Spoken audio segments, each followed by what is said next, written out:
ফুলগাজী উপজেলায় football tournament আয়োজনকে কেন্দ্র করে আয়োজক কমিটির দুই গ্রুপের মধ্যে সংঘর্ষের ঘটনা ঘটেছে। সোমবার ২৬ জানুয়ারি রাতের দিকে উপজেলার আমজাদহাট এলাকার ফেনা পুষ্করণী এলাকায় এই সংঘর্ষ ঘটে।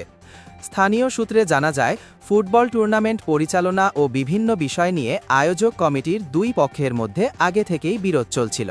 এরই জেরে সোমবার রাতে কথা কাটাকাটির এক পর্যায়ে সংঘর্ষে জড়িয়ে পড়ে উভয় পক্ষ।